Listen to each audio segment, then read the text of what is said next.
Top 5 reasons to skip iPhone 8. That video is coming up right now. Let's go.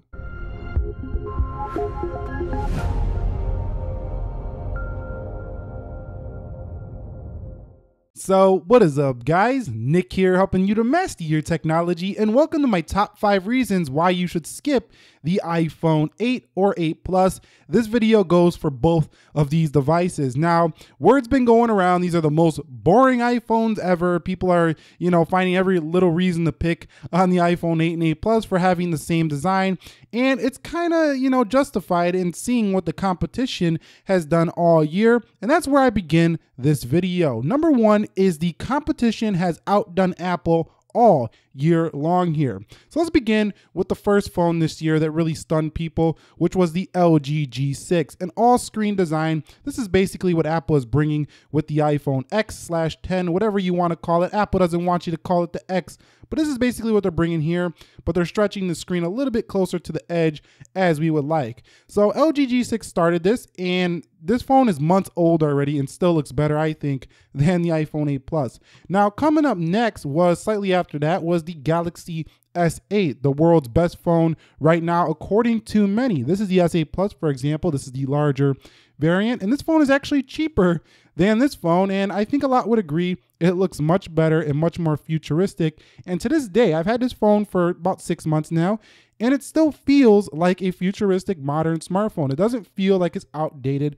whatsoever. Of course, we got the Samsung Galaxy Note 8, which is basically its direct competitor right now. And I think a lot of people would agree this might be the better option over the 8 Plus. Some won't agree with that, and that's cool. But what I'm trying to get at here is all year long, the competition has been changing up their phones, with the exception of one company that really didn't change up too much. They just kind of added a few features here in the OnePlus 5, but you basically get the same design as the iPhone 8 Plus here in a OnePlus 5 for like half the price, under $500. So this is also a noteworthy phone here. That's my first reason here, is the design. It's been outdone by the competitors all year long. And you could say the A11 Bionic in the phone definitely makes up for that. It has better camera than those phones. But, that's really subjective, and it's really small. What you notice day to day is what you're looking at, what you're feeling. And this phone feels like 3 years old, even here in 2017. Number two is that your iPhone 7 and 7 Plus they're just fast. They're still fast. And coming to this phone, you could save some money and pick up an iPhone 7 or a 7 Plus, and you're getting the same speed basically. So going in the calendar, you could see 7 Plus was actually faster there. I might have missed it there. Whatever, we're not doing a speed test here, but you can just see, going through a couple of applications, the speed is nearly identical in your day-to-day applications. So this is what I mean, is no one's gonna wake up and say, oh man, I wish my iPhone 7 Plus or my iPhone 7 was a little bit faster than that. These phones are extremely powerful, quad-core processors, Apple A10 Fusion chips.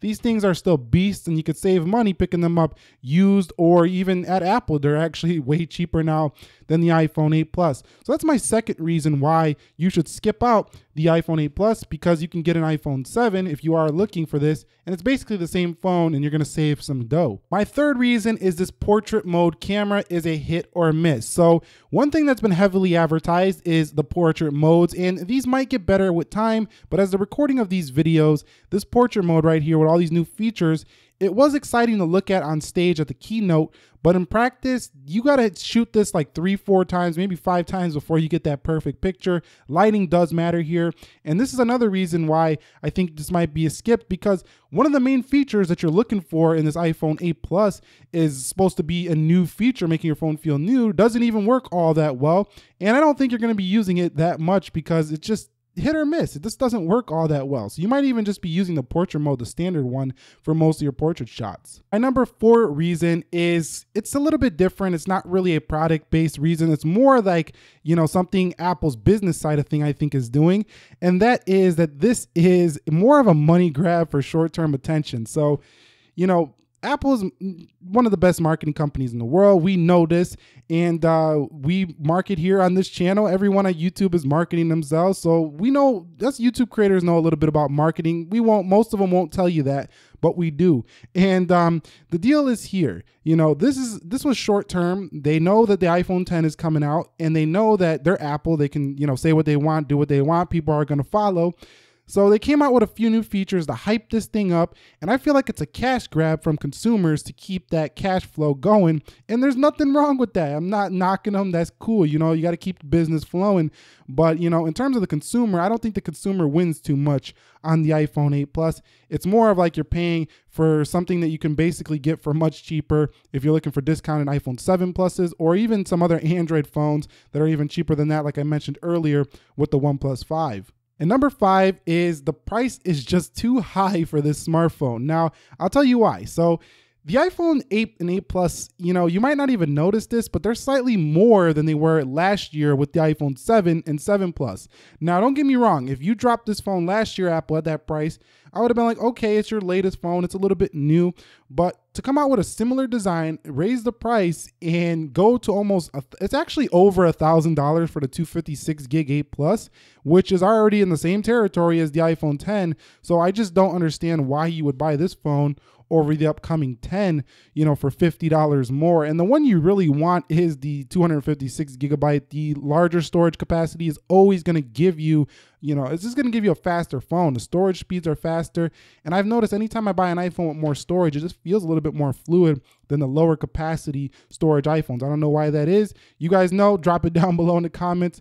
But yeah, I just feel like the price is too high for these phones here, especially considering that they look about the same as last year. And some bonus things I want to mention, specifically with the smaller iPhone 8, it retains that still less than, you know, it's less than a 1080p resolution here on the iPhone 7 as well as the iPhone 8. So you're paying just around $800 or so, maybe a little bit less depending on which capacity you get, $699, 7 something with cases, you know, accessories, you're getting up there around $800.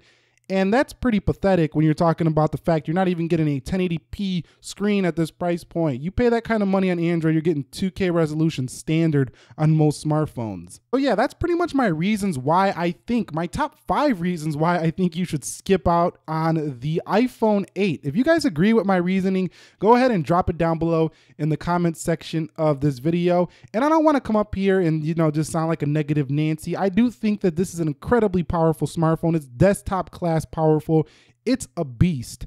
And if you're the type of person who doesn't care about, you know, the iPhone 10, you don't want that all screen, you want your Touch ID. In addition to that, you never had like one of these newer iPhones. You're probably coming from something like an iPhone 5S or an iPhone 6 even. This will feel like a nice upgrade to you. But if you're coming from a Plus 6, you're coming from like a 6S Plus, you're coming from a 7 Plus, this is going to feel like they didn't really do nothing to your phone after the newness of a couple of days wears off. That True Tone is cool when you first pull it out the box, but after a couple of days, you're like, this ain't no big deal. You know, everything about this phone is cool when you open it up, but once you use it for a few days, it just starts to feel old. It just starts to feel like the older phones. And it's worn off faster. The newness feeling of this phone has worn off faster than any other phone I've showed you here today. And it's just, that's my reasoning why you shouldn't buy an iPhone 8 right now. But anyway, Nick here helping you to master your technology. More content coming soon. If you guys are new here, consider subscribing to the channel for more. And I will catch you all in the next one. Be sure to be well and peace.